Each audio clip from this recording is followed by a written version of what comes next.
Армысыздар ағайын, назарларыңызда ел ішінде. Ел ішін елеңдеткен 25 қарашада шыққан бұйрық болды.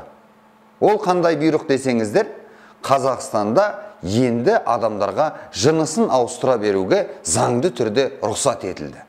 Осы аптада шу болған ақпараттың бірі. Қазақстанда жыныс ауыстыруға рұқсат берді деп, жұрттың бәрі желіде денсаулық сақтау министрін жерден алып жерге салып жатты.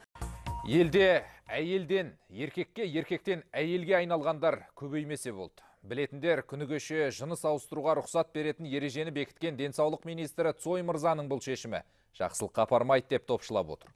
Қызығы, күлкілі.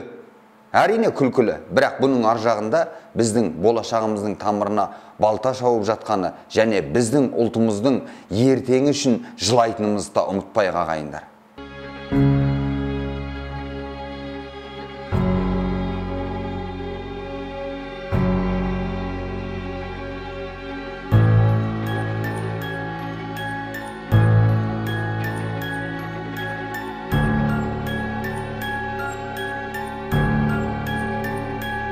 Біздің елдегі қыз болғысы келіп киініп, не болмаса еркек болғысы келіп ентігіп жүретін қыз жігіттерге өте жақсы мүмкіншілік болды.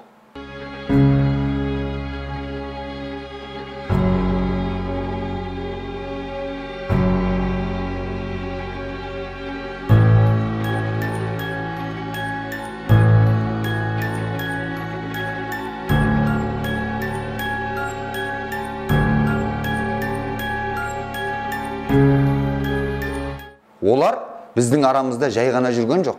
Олар бүгіннен бастап билікке де, басқасына да ұмтылып жүрген жастар. Цой мырза, мен сізден бір нәрсе сұрайыншы. Сіздің денсаулық министрлігіңізде дені сау адамдар жұмыс істей ме? Құрметті билік өкілдері, сіздерге ескерту. Біздің қазақ ұлтының ең әу баста менталитеті, ұлттық болмысы бар. Сол болмысқа сай, біз Құдайға қарсы шыққан адамдарға өте қаһармен қараймыз. Оның бірден бір дәлелі, кеше ғана тарихта өткен Құнанбайдың Қодар мен Қамқаны жай ғана ойнас болды деген күдік үшін ғана түйек асып өлтіргені болады.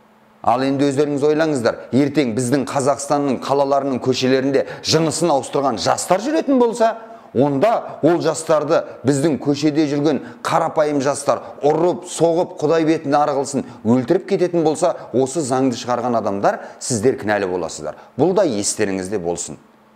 Назарларыңызға рахмет. Ел ішінде тағы қандай жаңалықтар болып жатқан біз қадағалап отырып, ішіндегі маңыздысын сіздерге жеткізуге тырысамыз.